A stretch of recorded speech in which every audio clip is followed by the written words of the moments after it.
The human diplomatic station drifted in slow orbit around a pale blue gas giant, its windows glowing softly against the endless dark. Inside, life moved in careful routines. Humans walked side by side with beings from a dozen worlds, all of them trying very hard not to offend one another. Evan Rourke had learned, in his first 6 months on the station, that trying very hard was usually not enough. He was not a soldier, not a diplomat by training, and definitely not a hero. Evan was a xenolinguistic analyst, which meant his job was to listen, translate, and explain why everyone was accidentally insulting everyone else. Most days, this involved correcting small mistakes, wrong gestures, wrong pauses, wrong tone. Today, however, he was exhausted. He sat at the small table in his assigned quarters, staring at a tablet filled with translation logs. His eyes burned. His head ached. Somewhere far away, station announcements hummed in a dozen languages, each layered carefully so no species heard sounds that triggered panic or pain. Behind him, the door slid open with a soft chime. "Human Evan," a calm voice said. "You forgot to watch me change." Evan blinked. He turned slowly in his chair. Standing near the doorway was Liren, his assigned domestic aide. She was tall and slender, her body shaped in a way that reminded Evan of flowing glass more than flesh. Her skin shifted colors gently, like light moving through water. Large, dark eyes watched him with quiet seriousness. Evan opened his mouth and closed it. I'm sorry," he said. Liren tilted her head. The colors along her arms darkened slightly, a sign Evan knew meant confusion or concern. "You were scheduled to observe," she said. "You did not." Evan rubbed his face with one hand. "This had to be a translation problem." It had to be. "Liren," he said, carefully, choosing each word like it might explode. "If this is about privacy, I promise I wasn't trying to be rude. Humans don't usually... It is not about privacy," Liren interrupted gently. "It is about duty." That was worse. Evan stood up. "Okay," he said. "Let's slow down." "What exactly did I forget to watch?" Liren paused. Her colors shifted again, this time toward a faint silver tone. Evan's translator implant fed him emotional context along with words, patience, mild disappointment, and something close to concern. "My change," she repeated.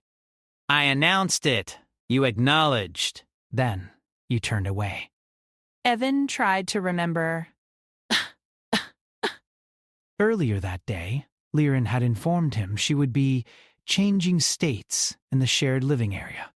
Evan, half asleep and buried in reports, had nodded and turned back to his work. To him, it sounded like changing clothes, or maybe adjusting temperature needs. A normal thing. A private thing. "So, when you say change," Evan said slowly, "you don't mean clothes." "No," Liren said. "Or rest. No. Or maintenance. No." Evan exhaled. "Can you explain what it means?" he asked. Liren hesitated. In the cultures Evan had studied, hesitation was often a warning sign. It meant the speaker was unsure whether explanation itself might cause offense. "In my species," she said, "change is a transition of internal alignment. It is visible, it is acknowledged. When another being watches, it confirms that the change is real and accepted." Evan swallowed. "You mean physically visible?" Yes. And watching is required. Yes. Evan stared at the wall for a moment. This was bad. This was very bad. The station had strict cultural respect protocols. Failing to observe an important ritual could be seen as rejection, disrespect, or even hostility.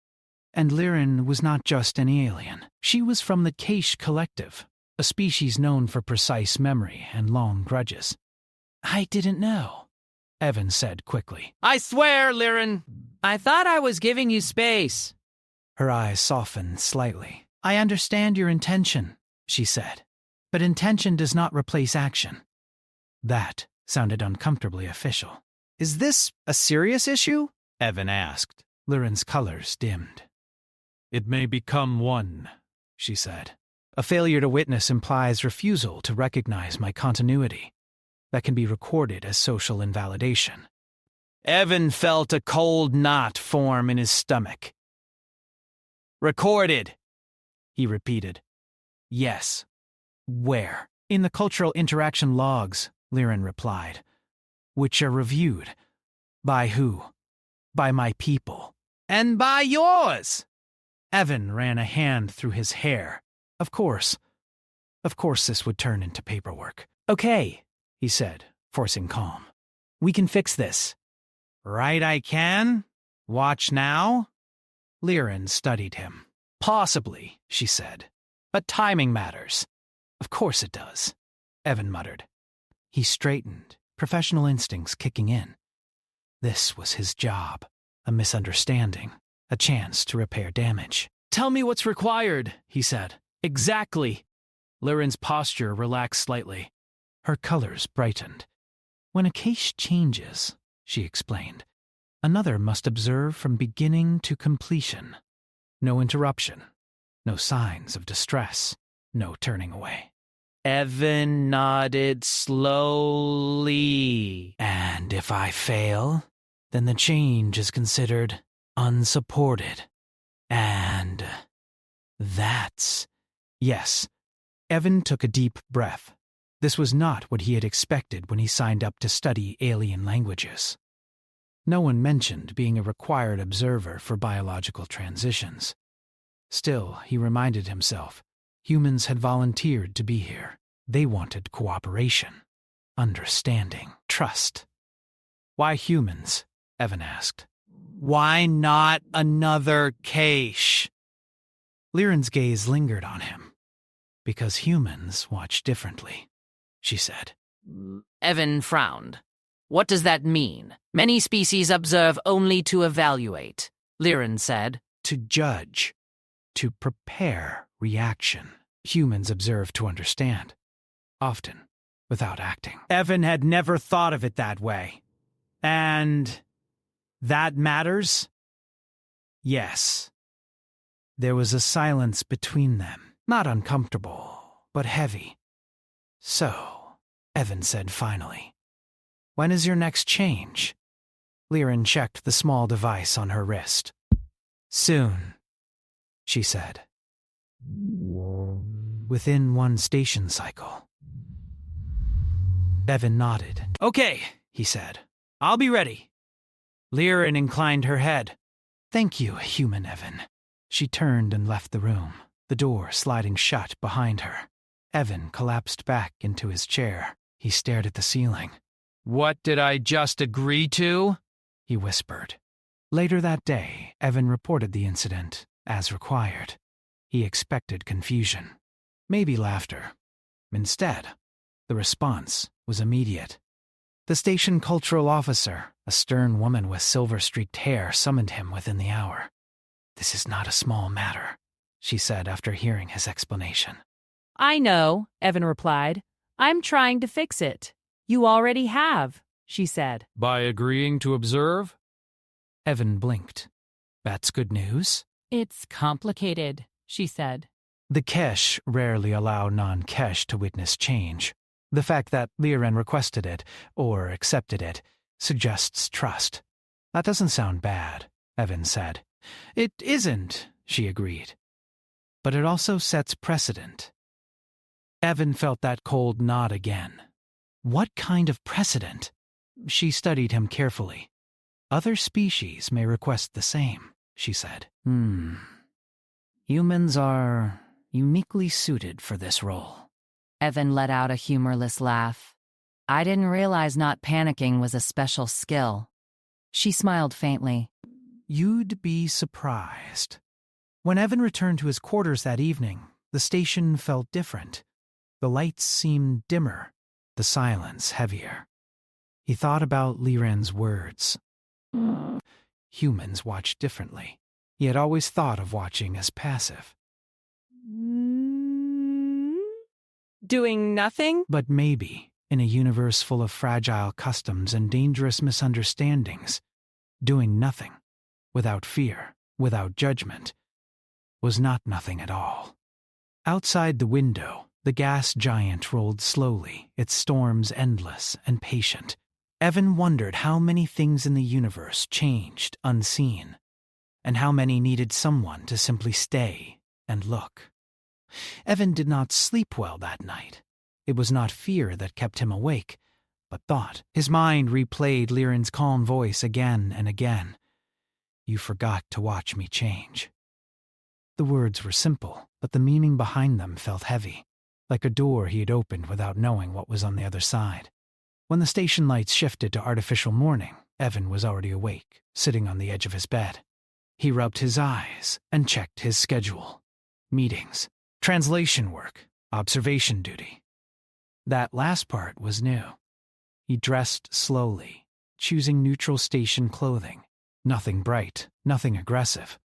Humans had learned long ago that even colors could offend someone. Somewhere, when he stepped into the shared living space, Liren was already there. She stood near the window, facing the gas giant outside.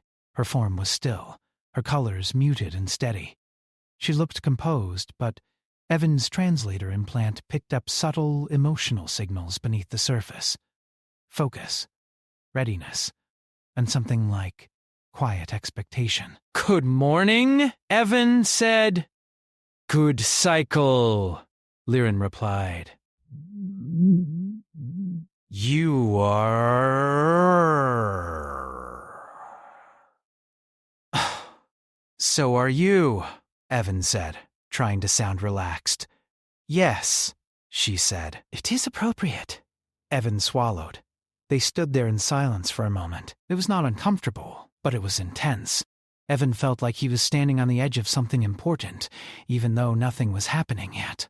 "Before we start," Evan said carefully, "I want to make sure I do this right. You can tell me if I make a mistake."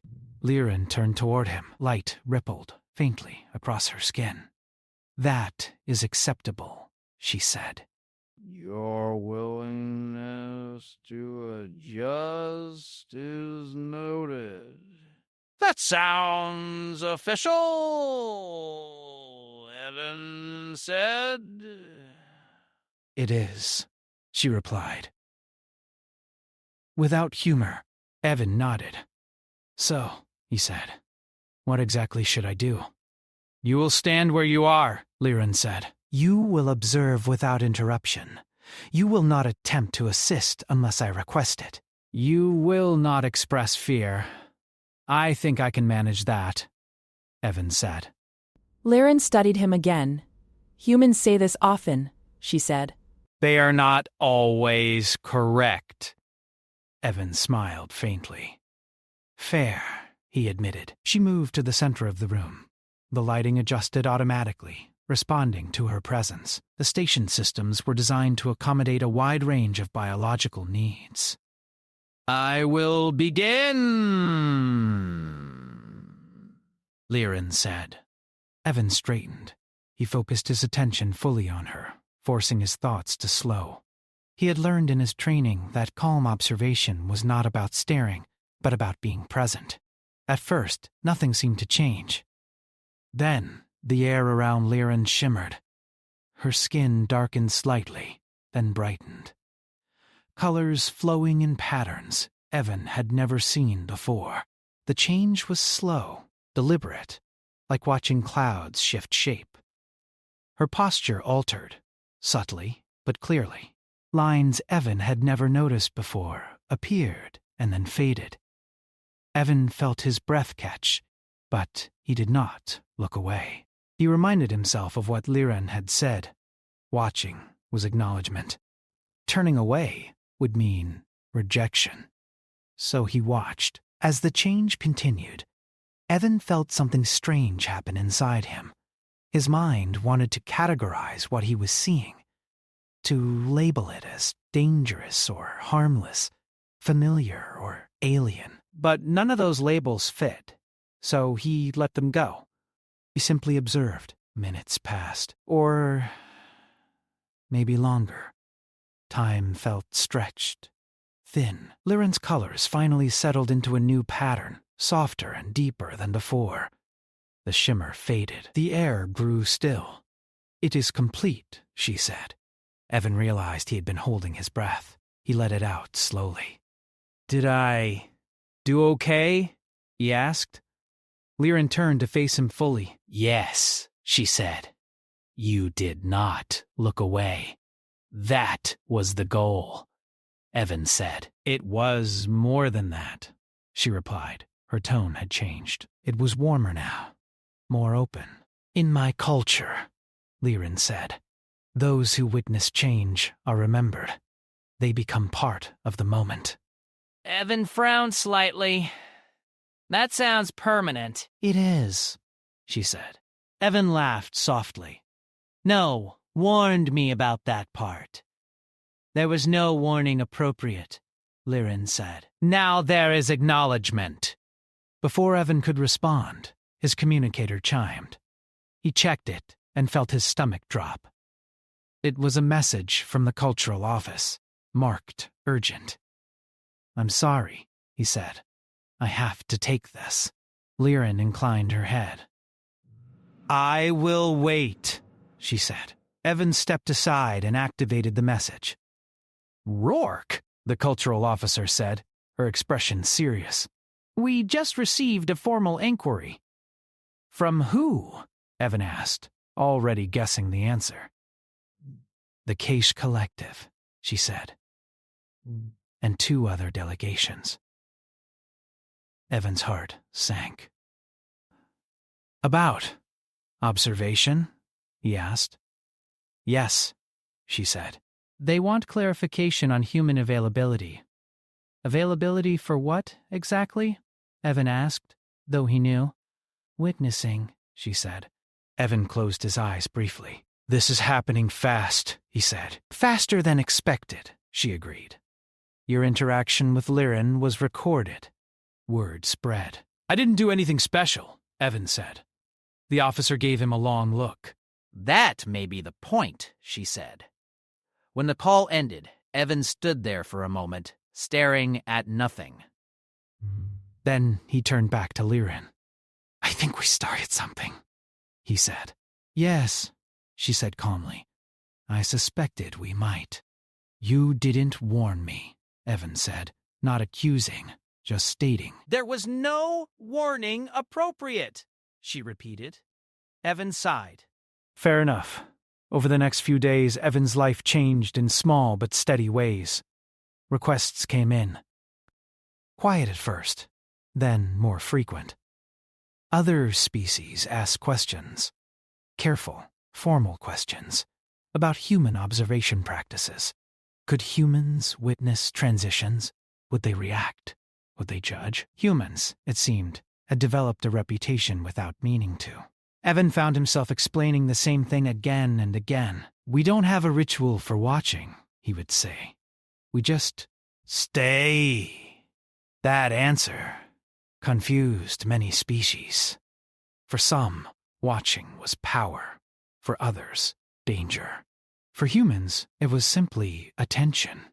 Liren remained by his side through it all. She did not guide him directly, but she corrected him when necessary.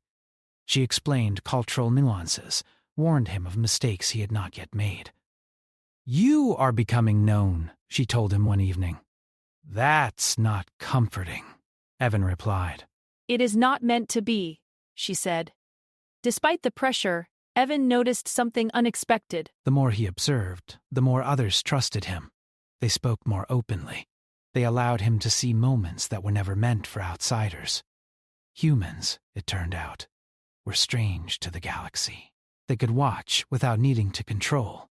One cycle, Evan received a request that made him pause. It was not from the Cache. It was from an ancient species that rarely interacted with anyone. They requested a human observer, Just one. Evan stared at the message, heart pounding. Liren read it over his shoulder. "This is significant," she said. "I was hoping you wouldn't say that," Evan replied. She placed a hand lightly on his arm, a gesture she had learned from humans. "You did not forget to watch," she said. "Now the universe remembers." Evan looked out the window at the endless stars. For the first time, he wondered if humanity's role in the galaxy was not to lead or fight, but to witness things others could not face, and to keep watching, even when it was uncomfortable. The request did not feel real at first. Evan read the message again, slowly, as if the words might change if he gave them enough time. The language was careful and formal, translated into clear basic English by the station systems. An observer is required. "A human observer is requested. Presence mandatory." Reaction discouraged.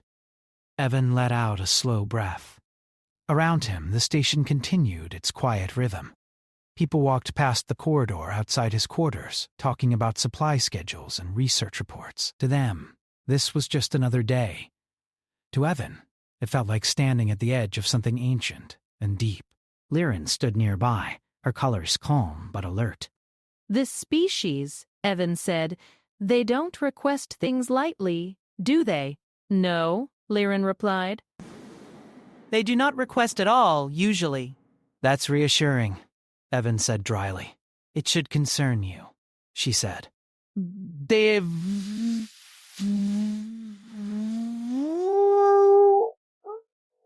"They have chosen you without negotiation." Evan rubbed his forehead. "Why me?" he asked. "There are other humans on this station." "Yes," Liren said, "But you have already watched." Evan understood what she meant. Watching was no longer just an action. It was a record. A kind of reputation. Preparations began quickly. The cultural office briefed Evan in careful tones, avoiding words like danger or risk, even when those meanings hung in the air. The event would take place in a sealed observation chamber, one designed long before humans arrived on the galactic stage. The species involved was old, older than most known civilizations. Their changes were rare and not always stable. "That's comforting," Evan said during the briefing. The officer did not smile. "You will not intervene," she said. "You will not signal distress." "You will not leave early? And if something goes wrong?" Evan asked. She met his eyes. "Then you will continue to observe," she said. Evan nodded. He had expected that answer. When the time came, Evan entered the observation chamber alone. The room was vast and dim, lit by soft light that seemed to come from nowhere. The air felt heavier here, as if the station itself was holding its breath. At the center of the chamber stood the being. It was difficult for Evan to describe later. Its form shifted slowly, like stone remembering how to move. Its surface was not skin, not metal, but something in between.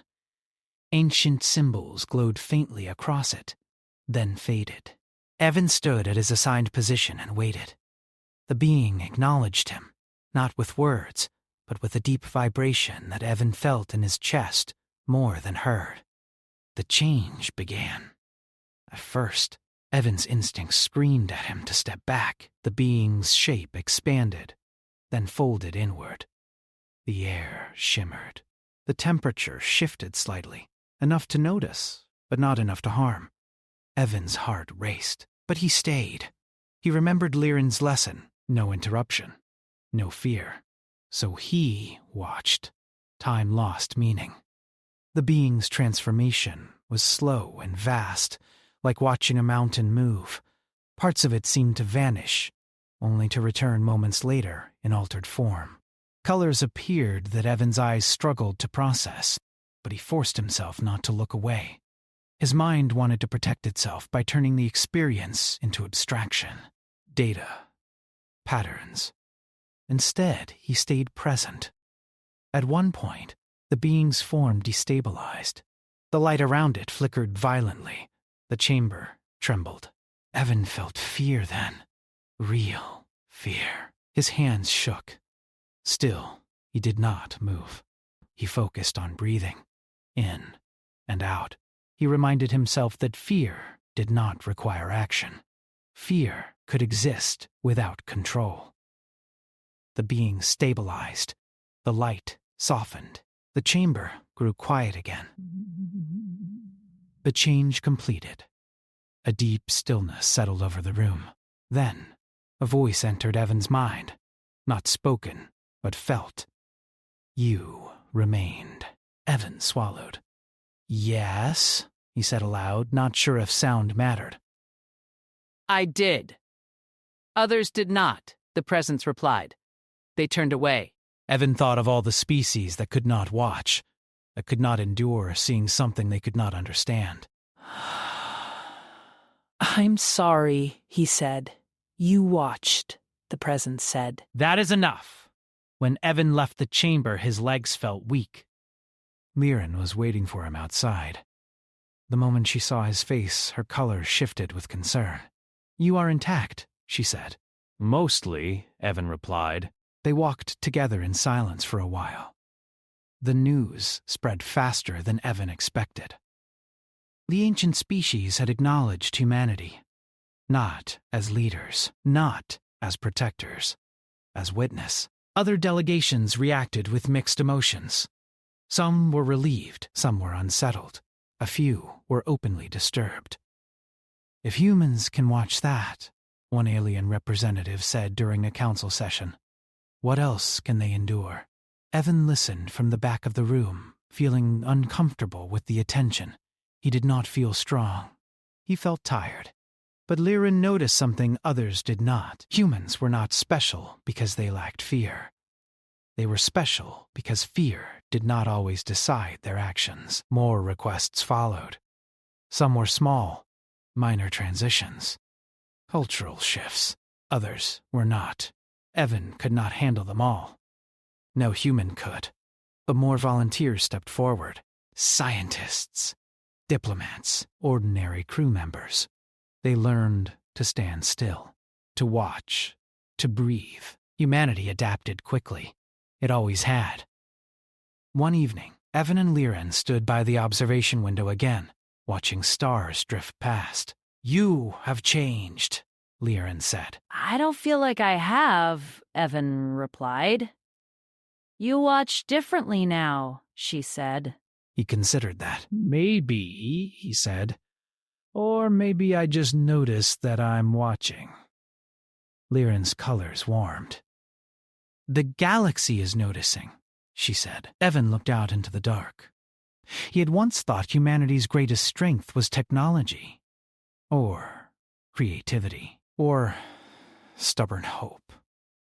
Now he wondered if it was something quieter, the ability to stay, to look, to not turn away when the universe revealed something difficult.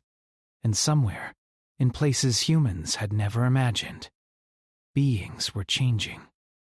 Because someone was finally there to witness them. The station no longer felt quiet. It was not louder in sound, but heavier in meaning. Every corridor, every meeting room, every shared space carried the weight of attention. Humans were being watched now, not with curiosity, but with expectation. Evan felt it everywhere he went. When he walked through the central hub, conversations paused. When he entered a briefing room, alien representatives studied him closely, as if trying to understand what kind of being could stand still in front of things that terrified entire civilizations. Evan did not like it. He had never wanted to represent humanity. He had only wanted to do his job well. But the universe had decided otherwise. The next request arrived without warning. It was not polite. It was not careful. It was urgent.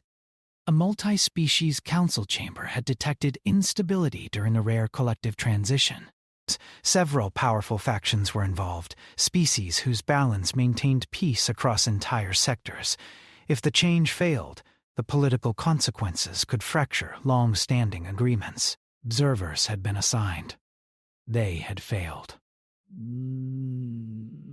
The message ended with a single line that made Evan's chest tighten. A human presence is required immediately. Evan read it twice, then looked up at Liren. She had already seen it. "This is dangerous?" she said. "Yes," Evan replied. "That's why they asked?" Liren's colors darkened slightly, a sign of concern. "You may not be the only one affected," she said. Evan nodded. "I know." The council chamber was unlike any place Evan had been before. It was vast, circular, and open to space through a thick transparent barrier. Stars burned cold and distant beyond it. At the center floated the transition field. It was unstable. Energy rippled unevenly through it, bending light and shadow in unnatural ways. The beings within were only partially visible, their forms shifting too quickly to fully understand. Around the chamber, representatives stood tense and silent. Some turned their gaze away. Others watched through filtered sensors rather than direct sight.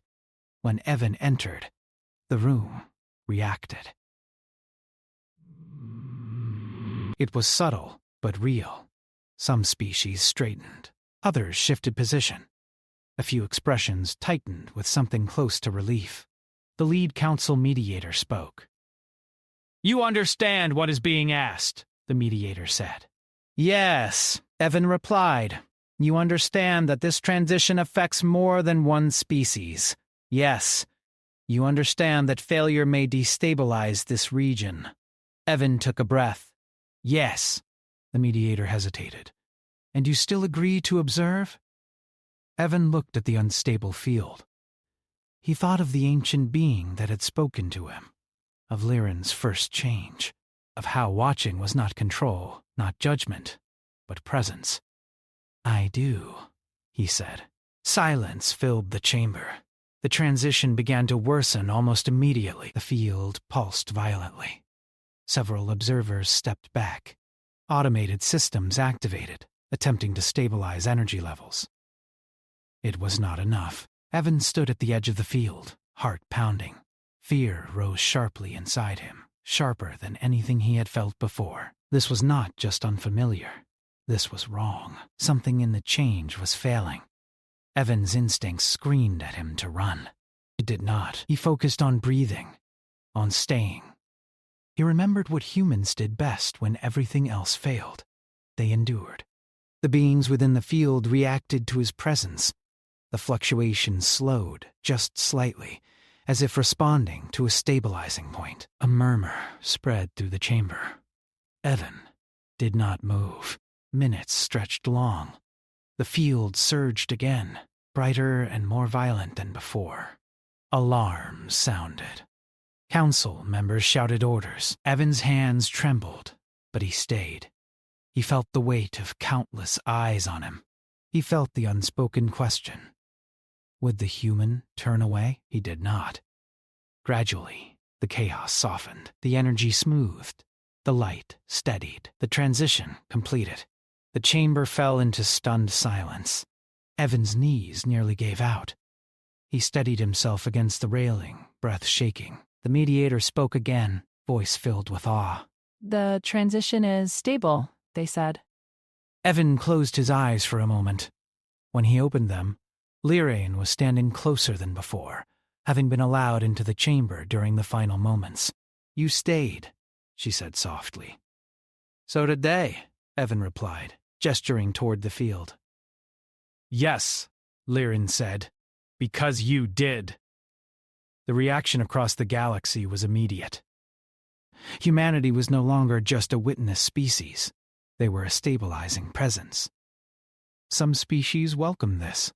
They saw humans as anchors in moments of uncertainty. Others were afraid. If humans can influence change by watching, one delegation argued, then they hold power without permission. Evan listened to these debates with growing discomfort. "This isn't power," he said during one session. "It's responsibility." Not everyone agreed. Tensions rose. Some factions accused humans of interference. Others demanded exclusive access to human observers. Political lines shifted. Evan felt the strain deeply. One night, standing alone in his quarters, he stared at his reflection in the darkened window. "I didn't want this," he said quietly. Liren, standing behind him, answered. "The universe rarely asks what is wanted," she said. "Only what is needed." He turned to face her. "What if we fail next time?" he asked. "What if someone turns away?" "Then we learn," she said. "Humans are good at that too. That might be the nicest thing anyone said about us." Liren's colors brightened. "The galaxy is still deciding what humans are," she said. "But one thing is clear." "What's that?" Evan asked. "When change becomes unbearable," she said, "they look for you." Evan looked back out at the stars. He felt small, tired. Why, unprepared. But he also felt something else. Purpose. Humanity had not conquered the stars. They had not outgrown fear. They had simply learned how to stay when others could not. And somewhere, another change was coming. Evan knew it. So did the universe. The galaxy adjusted slowly. That was something Evan learned over time. Big changes never arrived all at once. They settled in layers, like dust drifting after a storm. At first, nothing seemed different. Then, one day, you realized everything was... Humans were no longer just visitors on the station. They were expected. Requests no longer sounded urgent or desperate. They were careful now. Respectful, almost cautious. A human observer is requested. Human presence recommended. Human continuity, witness required. Evan read messages like these every day. Not all of them were for him anymore. Other humans had stepped into the role. Some were trained. Others learned by doing what humans always did, showing up, staying calm, and refusing to look away. Evan felt relief in that. He had never wanted to be alone in this. One cycle, a formal gathering was called. Not a crisis meeting, not an emergency, a recognition. Representatives from dozens of species filled the great chamber. Some Evan knew well. Others he had only read about. Even the ancient species sent a presence, not physical, but felt, like a deep pressure in the air. Liren stood beside Evan, no longer introduced as a domestic aide. Her role had changed, just as his had. She was an ambassador now. The council mediator began to speak. "For most of our shared history," the mediator said, "change has been feared. It has broken alliances, ended civilizations, and reshaped stars." The chamber remained silent. "We believed observation was risk," the mediator continued. "That to watch was to interfere, to judge, to threaten balance. Several beings shifted uncomfortably. Humans have shown us another way." Evan felt his throat tighten. "They observe without demand," the mediator said. They remain without control. They witness without ownership. A pause. This has altered our understanding of stability. The words settled heavily. A formal declaration followed. It was long, detailed, and full of careful language. Evan barely remembered it afterward. What he remembered was the final line. Humanity is recognized as a witness species, not rulers, not guardians. Witnesses. After the gathering, Evan stood alone near the observation window. The stars outside looked the same as they always had. Cold, endless. He felt Liren's presence before she spoke. "You are quiet," she said. "I'm thinking," Evan replied. "That is common for humans," she said gently. He smiled. "Do you think we deserve it?" he asked. "The title?" Liren considered this. "Humans do not ask if they deserve," she said. "They ask what comes next." Evan nodded. "What comes next?" he asked. "Change. she said. He laughed softly. Of course. The next change came sooner than expected, but it was not dramatic. A small species requested a human observer for a minor transition. Nothing dangerous, nothing ancient, just important to them. Evan did not go. Another human did. That human stayed, watched, breathed. The change succeeded, and the universe continued. Evan found himself with more time. He returned to translation work, though now his role carried weight. Words mattered even more when trust was fragile. One evening, as station lights dimmed to simulated dusk, Evan sat with Liren in the quiet living space. "Do you regret it?" he asked suddenly. She turned toward him. "Regret what?" she asked. "Choosing humans?" he said. "Choosing me." Liren's colors softened. "No," she said. Before humans, change was lonely. Now it is witnessed. Evan felt something warm settle in his chest. "Back home," he said, "we have a saying. If a tree falls in a forest and no one hears it, does it make a sound?" Liren tilted her head. "And the answer?" she asked. Evan looked out the window. "Humans argue about it," he said. "But maybe it doesn't matter." Maybe what matters is being there to hear it. Liren placed her hand over his, a familiar human gesture she had made her own. "You stayed," she said. "That is what matters." In the cycles that followed, humanity's role became clearer. They were called when change frightened others, when rituals failed, when observers turned away. Humans came with no special powers, no immunity, no certainty, just presence. Some humans struggled, some stepped back.